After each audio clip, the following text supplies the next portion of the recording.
ग्वालियर के रूप सिंह स्टेडियम के पास दिसंबर को नंदनी हत्याकांड में कई खुलासे हुए हैं। जिस दावे के साथ आरोपी अरविंद ने नंदनी को बीच रास्ते 3 गोलियां मारी थी, वो पुलिस की जांच पड़ताल में साबित होते हुए नजर आ रहे हैं। दरअसल आरोपी अरविंद की पहले भी शादी हो चुकी थी। वो पहले से शादीशुदा था और 2 बच्चों का पिता भी है। तो दूसरी ओर नंदनी की भी पहले शादी हो चुकी थी। दोनों ही अपने परिवार को छोड़कर एक साथ रह रहे थे और बाद में शादी भी कर ली थी। इस लिहाज से अरविंद खुद को नंदनी का पति बोल रहा था, लेकिन ये सनक और शक की स्थिति अरविंद के दिमाग में चल रही थी। आरोपी अरविंद को शक था कि नंदनी का कहीं और भी अफेयर चल रहा है। ग्वालियर के पिछौड़ थाना क्षेत्र के पुट्टी गांव का रहने वाला आरोपी अरविंद परिहार के बारे में जो जानकारी मिली, उसके मुताबिक वो पहले से ही 2 शादियां कर चुका था और मृतका नंदनी से आर्य समाज में उसने तीसरी शादी की थी। अरविंद और नंदनी के बीच कुछ सालों तक तो सब कुछ ठीक चलता रहा, लेकिन बीते कुछ महीनों से अरविंद उस पर शक करने लगा था। कई और लोगों से उसके अवैध संबंध है, इस पर उसे शक था। जब लड़ाई झगड़ा आपस में ज्यादा बढ़ने लगा तो नंदनी ने आरोपी के खिलाफ कई थानों में प्रकरण दर्ज करवाए थे, जिसमें हत्या का प्रयास भी शामिल था। लेकिन बाद में अदालत से आरोपी अरविंद को जमानत मिल गई थी। इसके बाद से आरोपी लगातार नाराज चल रहा था। उसके बीच कहा सुनी हुई, जिसके बाद आरोपी ने नंदनी को गोली मारकर हत्या कर दी।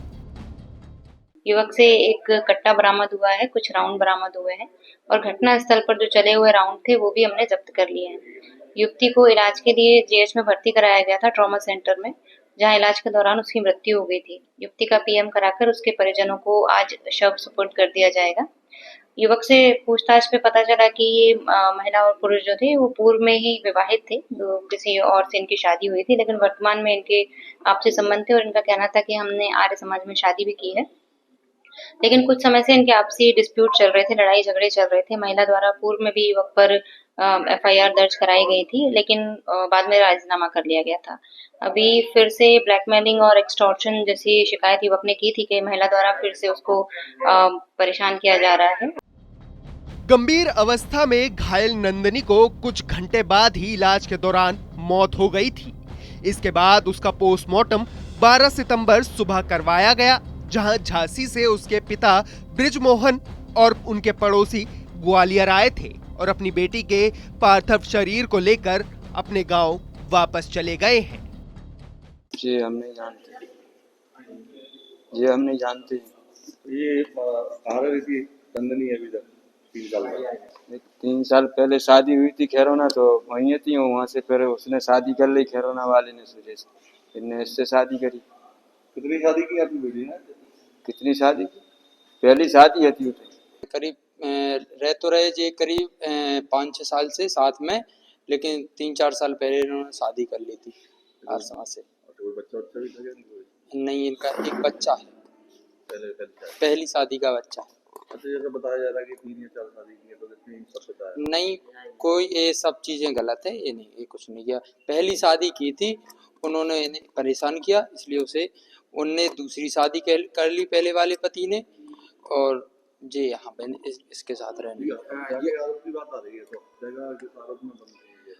सर सुनने में तो ये भी आ रहा है कि इस लड़की ने पहले पति का मर्डर भी कर दिया, उस हत्या में जल गई है, लेकिन सर ये सरासर झूठ है। वो पति जिंदा है, अभी वर्तमान में है। आप लोग उसका एड्रेस बहरहाल आरोपी अरविंद को कट्टा सहित पुलिस ने हिरासत में लिया है, लेकिन पूछताछ के दौरान कुछ और नए खुलासे होने की संभावनाएं हैं। वहीं पुलिस की तत्परता और सूझबूझ से कार्रवाई करने के लिए अधिकारी गण, सीएसपी और थाना प्रभारी सहित अन्य प्रतिकर्मियों को इनाम दिया जाएगा।